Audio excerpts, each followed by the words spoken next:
Good morning everyone.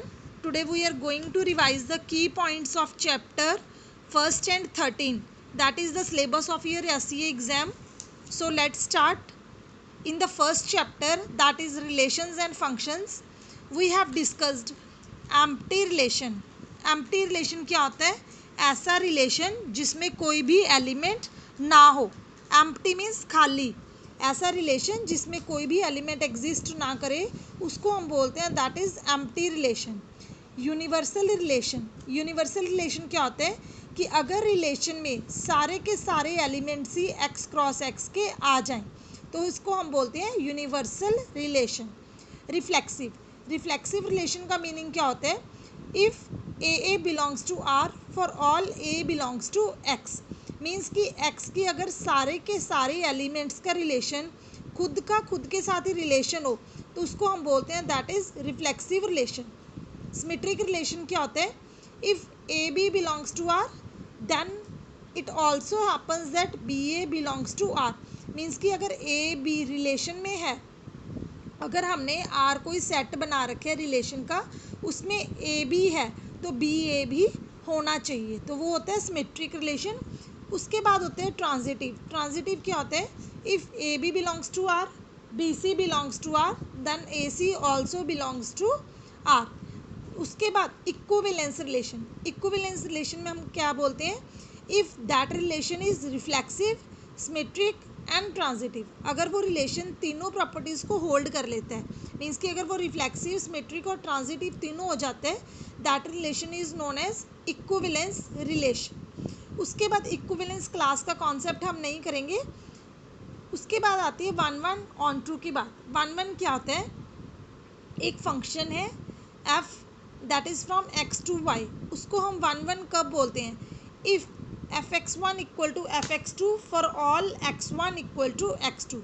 मतलब कि एक सिंगल एलिमेंट की इमेज सिंगल एलिमेंट के साथ कनेक्टेड हो.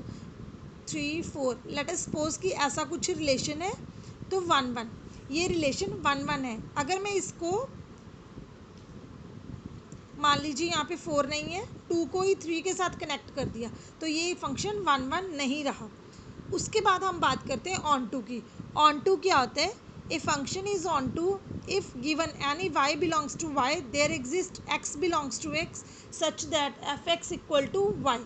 मीन्स कि वाई के एलिमेंट्स जितने भी इमेज वाला सेट होता है जो उसका कोई भी एलिमेंट खाली ना बचे. मतलब हर एलिमेंट की प्री इमेज एग्जिस्ट होनी चाहिए.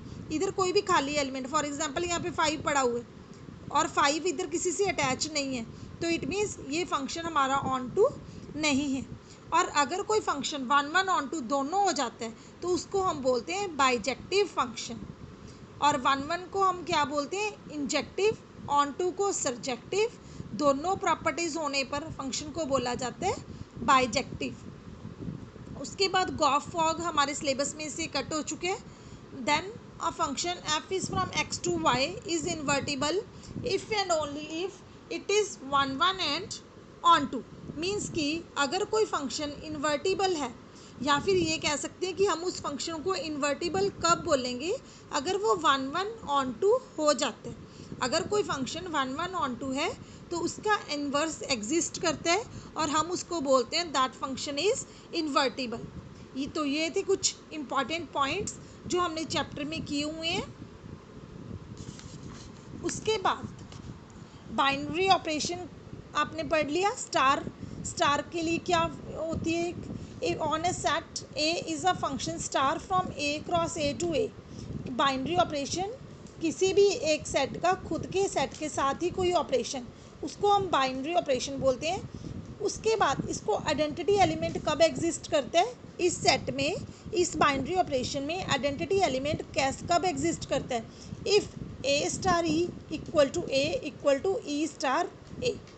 उसके बाद इन्वर्स की बात आती है कि इन्वर्स कैसे होते हैं? If A star B equal to E equal to B star A.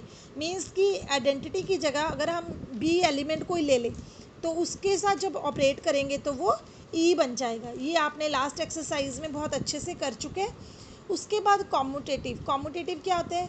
A star B equal to B star a. जैसे हमने सिमेट्रिक किया था तो वैसे ही हमारा कॉम्यूटेटिव है कि ए स्टार बी की वैल्यू बी स्टार ए के इक्वल आनी चाहिए। Associative A star B star C equal to A star B star C, means कि चाहे हम ये वाली ब्रैकेट पहले खोलें, 3 एलिमेंट्स हैं ए बी सी, चाहे हम इन दोनों पे ब्रैकेट लगाएं या पीछे वाले पे लगाएं तो आंसर सेम आए, तो इसको हम बोलते हैं दैट इज़ एसोसिएटिव।